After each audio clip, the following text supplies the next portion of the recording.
Now we're good. Yep. Hey, folks, this is Dr. John, and I've got Dr. Shannon with me. We just wanted to take a little bit of time and update you on our winter plans. This presentation is for patients at South Riding Pediatrics. And we know that the winter is coming. And so I thought it would take a moment to tell you what we're doing in our office. Basically, winter is coming. What we are facing is an onslaught of not only the pandemic with COVID-19, but we also see these very common viruses, which we're all familiar with: influenza A, B, swine flu, strep throat, parainfluenza, which causes croup, human metapneumovirus, which I love to say out loud, norovirus and rotavirus or stomach flus, the whole enterovirus family, of which there's 100, adenovirus more in the spring, Epstein-Barr virus that causes mono, and a bunch of different pneumonias. So I wanted to take a moment and just talk about testing. Um, who's going to get a coronavirus test with this upcoming pandemic and this onslaught of viruses?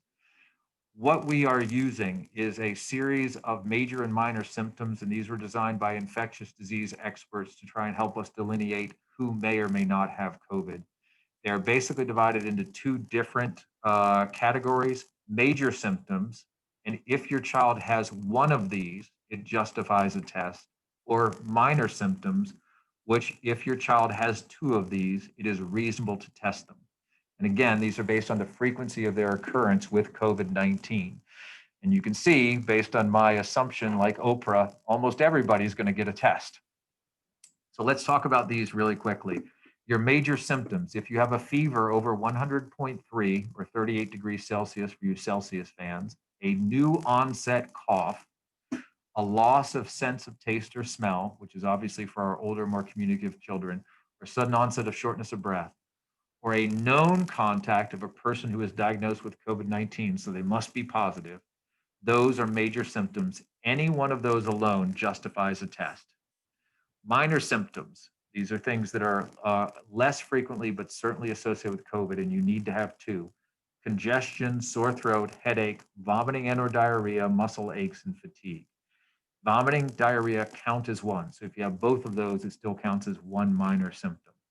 And so just for example, a child with just congestion alone and an earache does not necessarily need a COVID test. Of course, there can be adjustments made based on family risk or history or parental work, those types of things. But these are the basic criteria for who gets a test. Now, the dilemma for us is that means there's a potential for every patient to need to be seen. And I am a little fearful that every single fever needs to come in for a COVID test. And that is not the case based on your risk, but if your child does have a fever, we will see them, we will test them. We know we have a need to serve our patient population, but we still have to provide checkups for our infants, for our newborns, and vaccinations for those most vulnerable. So we are committed to be both efficient and safe. So let's talk a little bit about what's going on in the office for safety. So safety, safety, safety, safety, safety. We have, from the beginning of the pandemic, started a separation of our sick and well patients. We have a car to room option. So when you arrive, you wait in your car, call our office. We will send you right to your exam room, which are now numbered, and our front desk staff will tell you which side of the office to go to. Our main office, where everybody has been seen, is going to be used for well visits and newborns in the morning. Our sick visits in the morning may be seen in our new testing center, which is our old billing office, which we're going to talk about. And in the afternoon, we're going to have sick patients divided up with respiratory symptoms in the testing center and consults on the left half of the main office. So I wanted to take a little moment to talk about our testing center. I'm going to turn it over to Dr. Price, Dr. Shannon Price, who's sitting with me here. Okay, guys. So when you come for the testing center, we're going to go through a couple of steps. The first thing you'll do is you'll, of course, speak to our triage nurses. They'll give you advice and get you an appointment and get everything arranged. Your next step will have the appointment made for the testing center.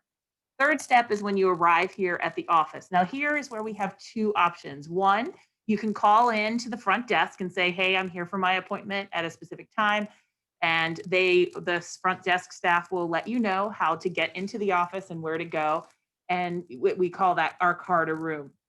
We also have a contactless check-in session, which will actually send you a message to your cell phone. Now, you must have your cell phone in our database, and you can update that by calling our front desk staff, and they can make sure it's in there. you will receive an email that looks similar to this one on the left side here. And that little blue line where it says click here, you just click on that. That's going to open this next screen here that will confirm your appointment that says you have an appointment on this day with this doctor. And there again, you can call us directly, or you can actually just click this little button right here that says, yes, I will be there.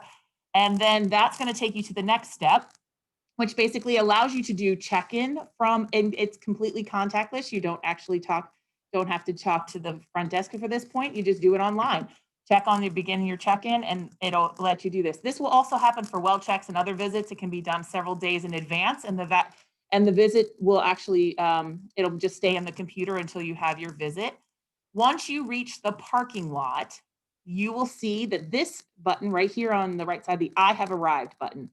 Basically, when you hit the parking lot, you just hit that button and it sends a message right into our office staff that you are ready and in the parking lot and waiting. Our front desk staff will then give you a phone call and tell you where to go and what room to go into. So if you're being seen in our testing center, then they'll call you to go back into our back area, which used to be our billing office, into rooms 12, 13, or 14. And you enter through the back door, which is right near Bach to Rock, which is this little entrance right here that you can see. If you're looking at this door, Home Depot and Bach to Rock are behind this photograph or behind my back.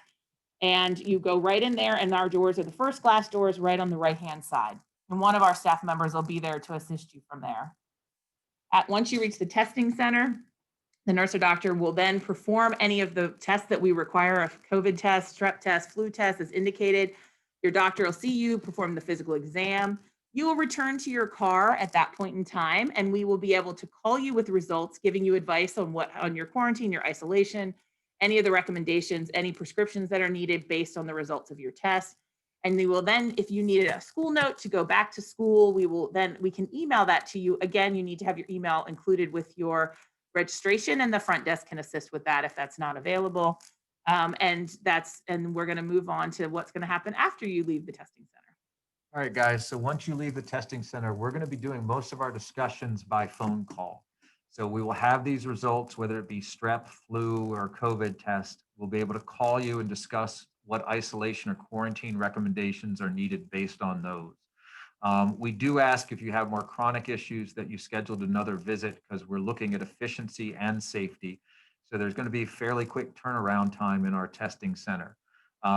Again, please don't enter through the main entrance if you're coming to the testing center. Park near the Bach to Rock, and our billing will be done either via phone or mail. Once again, I want to just say a little bit about our testing center and safety. Each of our rooms will be thoroughly wiped down between patients. We've been doing this since March, and I've joked about how my nursing staff are like a NASCAR pit crew. They can wipe down a room efficiently and safely within seconds. Each of our rooms will have a MERV 13 rated HEPA filtration system with an air exchange ratio of 16 or more. The recommendation from the CDC for exam rooms is like 2 to 3. So that air exchange will be clean, and all of our nurses and physicians will be in full PPE. So again, I just wanted to promote this. We will be safe. This is both for the safety of our patients and for the safety of our staff. We have to keep our staff healthy so we can serve our community.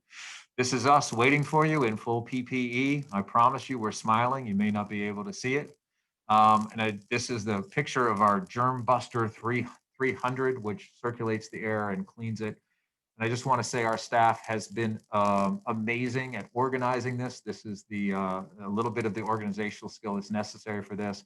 But I want to let you know we're ready for you, and we all hope that we can make it through this winter together. Loudoun County, you're doing a great job. Our disease burden is low.